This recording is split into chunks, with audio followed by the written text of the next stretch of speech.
The moving truck was already pulling away from the curb when I walked up my father's driveway in my funeral dress, and the woman standing in the open front door, holding a cup of coffee like it was any other Tuesday, was the reason my whole childhood fit inside that truck.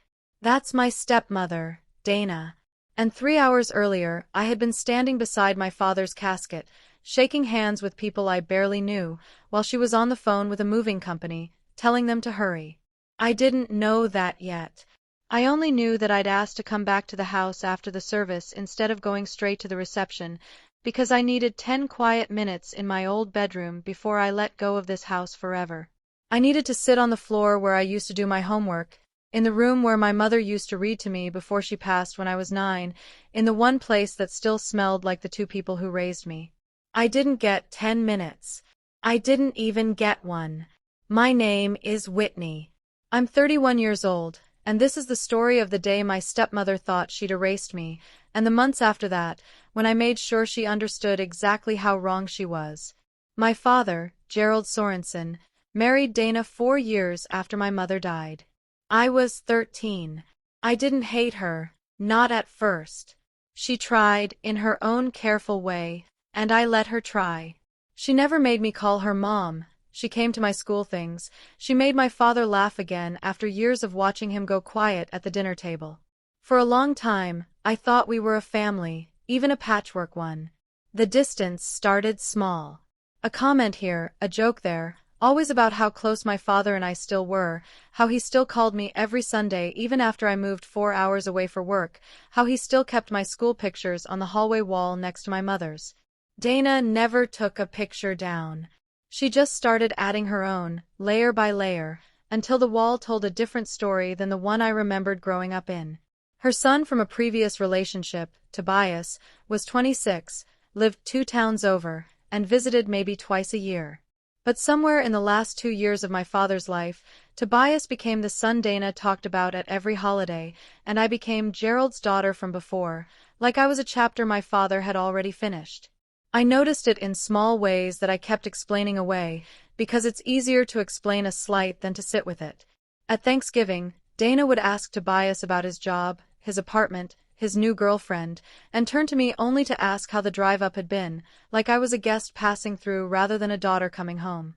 When my father got sick, she started referring to our family's plans in a way that quietly folded Tobias in and, just as quietly, left space around me like I was standing slightly outside the frame of every photograph. I told myself grief made people territorial. I told myself my father would notice if something were truly wrong, and that as long as he and I still had our Sunday calls, still had our porch conversations, nothing that mattered could actually be slipping away. I was wrong about how much I could trust that nothing was slipping away. But I wasn't wrong about my father. My father never treated me that way. Every single Sunday call, every birthday, every time I drove up to Millbrook to see him, he made sure I knew I was still his. 2 months before he passed, sitting on the porch with a blanket over his knees because the chemo had taken so much out of him, he took my hand and said, "Whitney, no matter what happens, no matter what anyone tells you, this house, that back bedroom, it's yours. I made sure of it. You don't ever have to ask permission to come home." I held on to that sentence through the worst 8 weeks of my life.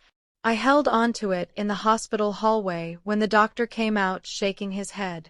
I held on to it at the funeral home, picking out a casket at 29 years old for the second parent I would bury. I held on to it standing at the pulpit, my hands shaking, reading a eulogy about a man who taught me to change a tire and read me poetry and never once, not one single time, made me feel like an afterthought.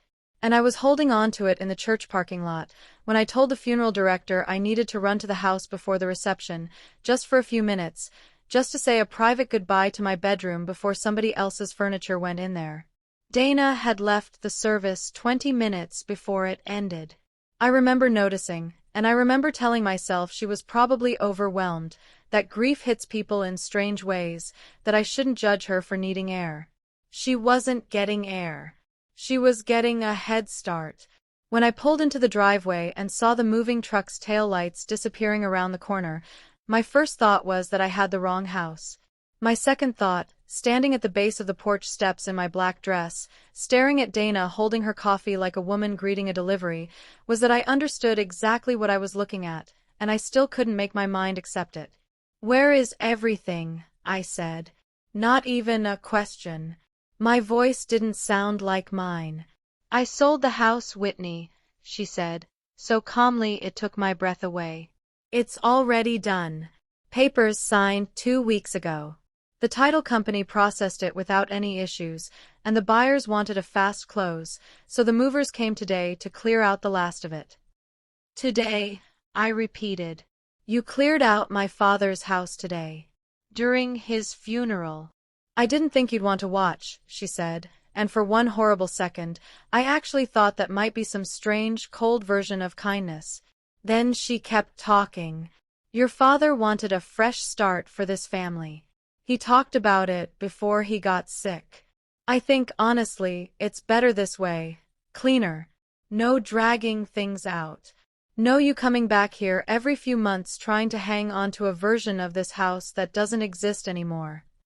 He told me 2 months ago that the back bedroom was mine. That I never had to ask permission to come home." Dana's face didn't even flinch. "He was very sick, Whitney. People say a lot of things near the end. That doesn't mean it was ever put in writing." I walked past her into the house before she could stop me, and what I found gutted me in a way I wasn't prepared for. Every room was empty. Not half-packed, not in transition. Empty, swept, ready for new owners to walk through with a realtor's clipboard. The living room where my father used to fall asleep in his recliner with the news on low. The kitchen where my mother taught me to make her cornbread recipe, standing on a step stool so I could reach the counter. Gone. Wiped down to bare walls and pale rectangles on the floor where furniture had sat for 2 decades. My bedroom was worse. The one with the window seat where I used to read for hours, the one with the pencil marks on the doorframe tracking my height from age 6 to 17, had already been painted over. Fresh white paint, still slightly tacky when I pressed my fingers against it, covering 14 years of my life in one coat. I stood in that doorway and felt something close to physical pain, the kind that has nowhere to go, because there was no wound to point to, nothing broken you could show a doctor. Just an empty room and a coat of paint and a woman downstairs who had timed all of it to the hour of my father's funeral. "You painted over it," I said, my hand pressed flat against the wall like I could somehow feel the marks underneath. "The buyers wanted move-in ready," Dana said from the doorway, arms crossed now, coffee set down somewhere. "Whitney, I need you to hear me on this, because I'm not going to say it twice. Your father wanted to protect this family's peace. Part of that peace means not holding on to things that remind everyone of pain. You have your memories. Nobody's taking those. You just painted over half of them." She sighed, the exact sigh she used to give when I was a teenager pushing back on a curfew. "I know today is hard. But I think, deep down, you know your father wanted you to let this house go. He told me himself, more than once, that he didn't want you clinging to the past instead of building your own life. I'm only honoring what he actually wanted, not what feels good to you right now." I didn't have the energy to argue with a woman who had clearly rehearsed this speech before I ever walked in the door. I left. I sat in my car in the driveway of a house that wasn't mine anymore, in a neighborhood I'd known since I was 9 years old, and I let myself cry the kind of crying that comes from somewhere underneath your ribs. That's when someone knocked on my window. It was Priscilla Kane, our neighbor from 3 doors down, a retired schoolteacher who had lived on that street longer than I'd been alive.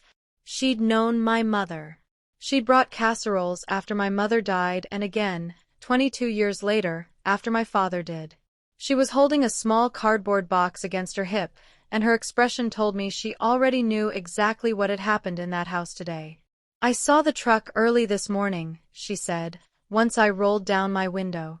"Before your father's service even started, Whitney.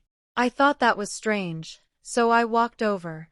Dana let a couple of the movers take a smoking break in my driveway, and one of them mentioned they'd been told to have the place fully cleared by 2 o'clock, whether the family had said their goodbyes or not. I felt something cold settle in my stomach. Before the funeral even started? Before you left for the church, Priscilla said gently. I'm sorry, honey. I didn't know how to reach you in time, and I didn't want to make a scene outside a church on the day you buried your father. Then she held out the box. One of the movers set this on my porch by mistake, must have grabbed it thinking it was going to my house instead of the donation pile. I opened it because I didn't recognize it. Whitney, I think you need to see what's inside before anybody else does. Inside that box was a manila folder, slightly bent, with my father's handwriting across the front. Whitney, important. Beneath the folder, wrapped in an old dish towel, was a small fireproof lockbox, the kind you keep in a closet for documents that matter. I opened the folder right there in my car, engine still running, Priscilla standing patiently beside my window, and the first page stopped my breath entirely. It was a letter from my father, dated 4 months before he died, written not long after his diagnosis, in his own handwriting, the same handwriting from every birthday card he'd ever given me. Whitney, if you're reading this, something has happened to me, or something has happened that made you need to find this. I want you to know the truth, in my own words, in case anyone ever tries to tell you a different version. This house belongs to you. I put it in writing with my attorney in March, before the treatments made it hard for me to think straight some days. Dana knows this. I told her myself, and I told her I expected her to honor it. If she has told you otherwise, I need you to trust what I'm telling you here, not what she's telling you there. I love you. I have always been proud of you. Whatever happens, don't let anyone convince you that you were ever anything less than mine. I read it 3 times before I could make my hands stop shaking enough to open the lockbox. Inside the lockbox was a copy of an amended will, dated the previous March, along with the contact information for an estate attorney named Nathaniel Pruitt. I called his office the next morning, still in the same fog of grief and disbelief, and what he told me confirmed everything my father's letter had promised and everything Dana had tried to erase. 6 months before he passed, my father had updated his estate plan. The house, fully paid off, purchased 20 years earlier with my mother, had been placed in a trust with a single directive. Upon his death, the property was to transfer to me, Whitney Sorensen, outright. Dana was provided for elsewhere in the estate, generously, through a separate account and his retirement funds. But the house itself was never hers to sell. It was never even fully hers to live in past his passing, beyond a short transitional window written into the trust. Dana had sold a house that legally was never hers to sell.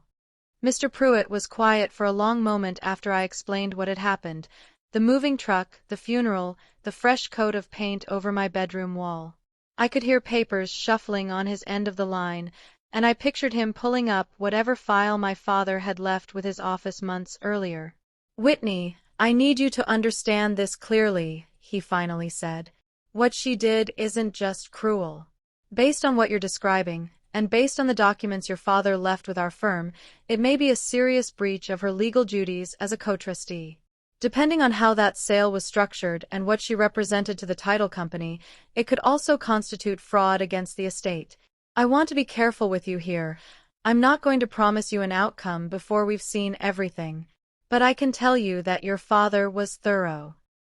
He came in here himself, in person, before the treatments made travel difficult for him. He wanted this protected, and he wanted you protected. We're going to need to move quickly, though, because if that sale fully closes and the funds disperse, unwinding it becomes exponentially harder. I'd like to file for an emergency hold first thing tomorrow morning. I remember sitting on the edge of my bed after that call, phone still warm in my hand, feeling for the first time in weeks like the ground under me might actually hold. For the first time since I'd stood in that empty bedroom, I felt something other than grief. I felt purpose. The next several weeks were a blur of documents, phone calls, and a growing understanding of just how far Dana had gone. Mr. Pruitt discovered that the buyers, a young couple relocating for a new job, had no idea the sale involved a property still legally held in a trust with a living beneficiary who hadn't been notified, let alone consulted. Dana had represented herself to the title company as having full authority to sell, and because the amended trust paperwork hadn't yet been filed with the county records at the time of listing, the title company had processed the sale without ever seeing the version of the trust that named me as beneficiary. Whether that gap was an accident or something Dana had deliberately rushed to take advantage of before the amendment could catch up to the record was exactly what the court would need to decide. We filed an emergency motion with the county court to halt the transfer of funds and place a hold on the final closing. It worked, barely, with only 4 days to spare before the sale would have been fully irreversible. Dana was furious. She called me 11 times in 2 days, alternating between pleading and threats I won't repeat here because this is a story about justice, not about giving her cruelty more airtime than it deserves. In one message, she said I was trying to punish a grieving widow. In another, she said my father would be ashamed of how I was handling things. I saved every message. Mr. Pruitt said they'd be useful. They were. The court hearing was scheduled for early December, several months after the funeral. I sat in a small courtroom in a gray blazer, my father's letter in a folder on my lap, and my hands were shaking so badly I had to press them flat against my knees to keep them still. Dana sat 2 tables away with her own attorney, wearing the same composed expression she'd worn on the porch that day, the one that made it look like none of this had ever cost her a moment's sleep. Mr. Pruitt walked the judge through the timeline methodically, exhibit by exhibit. The updated trust documents, notarized and witnessed months before my father's death, naming me as sole beneficiary of the property. The letter in his own handwriting, confirming his intent in words no attorney could have coaxed out of him. The testimony from the moving company's dispatcher, confirming under oath that the crew had been instructed to have the house fully cleared by 2 in the afternoon, and that the job had been booked nearly 3 weeks earlier, well before my father's death, let alone his funeral. The testimony from Priscilla, describing what she'd overheard and seen that morning, her voice steady even as I watched her hands twist together in her lap. I watched something shift in the judge's expression somewhere around the 2nd hour, a narrowing of attention that told me she was no longer simply listening to a family dispute. She was listening to a pattern. And then came the detail that changed the entire tone of the hearing. Buried in the financial records Mr. Pruitt had subpoenaed was a wire transfer, made 4 days after my father's death, moving nearly $60,000 out of an account titled in the name of the estate itself, money that belonged to the trust, not to Dana personally, into an account solely in her son Tobias's name. It wasn't part of the house sale. It was separate. And because that account was controlled by the estate rather than jointly owned, Dana had no personal right to move a single dollar out of it without trustee approval. It directly violated the terms of the trust my father had set up specifically to prevent exactly that kind of quiet redirection of assets. Dana had not only sold a house she didn't legally own. She had been moving money out of my father's estate before his body was even in the ground, banking on the idea that grief would keep me too distracted, too devastated, too polite to ever look closely enough to notice. The judge did not share her confidence in that plan. The ruling came several months later. The house sale was voided, the trust reinstated with me as sole beneficiary, and Dana was ordered to return the redirected funds in full, with the court additionally finding that her conduct as co-trustee constituted a clear breach of fiduciary duty. She was removed from any further role in managing the estate. The buyers, through no fault of their own, were made whole by the title insurance company, and Mr. Pruitt helped negotiate a fair resolution that didn't leave that young couple stranded in the middle of someone else's cruelty. As for the house itself, I didn't move back in. I couldn't. Too much had happened inside those walls, and grief has a way of making familiar spaces feel unbearable rather than comforting, no matter how much you once loved them. Instead, I sold it myself, on my own terms, months later, to a family with 2 young kids who cried actual happy tears when they saw the backyard and the old maple tree my father had planted the year I was born. Watching them walk through those rooms, imagining a new set of pencil marks someday tracking a new set of children growing up under that roof, gave me something I hadn't expected to feel again, a kind of peace that didn't erase the grief but sat quietly alongside it. I kept exactly one thing before the closing, a small section of drywall from what used to be my bedroom doorframe, the one with 14 years of pencil marks tracking how tall I'd grown, from the summer I turned 6 to the September I left for college. A contractor cut it out for me as a favor, framed now, hanging in the hallway of my own home, where I pass it every morning on my way to make coffee. Some mornings I still stop and touch the glass over it, the way I used to touch the wall itself. Dana and I have not spoken since the hearing.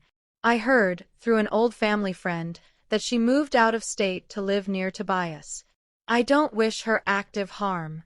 I only hope that somewhere in the quiet of whatever life she's built for herself now, she occasionally has to sit with what she was willing to do to a grieving woman on the worst day of her life, over a house, over money, over the arrogant assumption that grief would make me too weak to notice.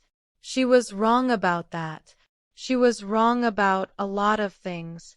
But she was most wrong when she stood on that porch, coffee in hand, and told me my father wanted me erased. He didn't erase me. He protected me, in writing, in his own handwriting, months before he ever knew how badly he'd need to. I think about that empty bedroom sometimes, the fresh paint still tacky under my palm. For a few hours that day, I believed she'd taken everything, every memory, every mark on that doorframe, every proof that I had ever belonged there. But the people who truly love us leave more behind than furniture and paint can ever cover up. My father left me a letter. He left me the truth. And in the end, that mattered more than any house ever could. So here's what I keep coming back to. How much do we really owe the people who try to rewrite our place in a family once the person who truly knew us is gone, and how far would you go to prove they were wrong? If this story moved you, you know what to do.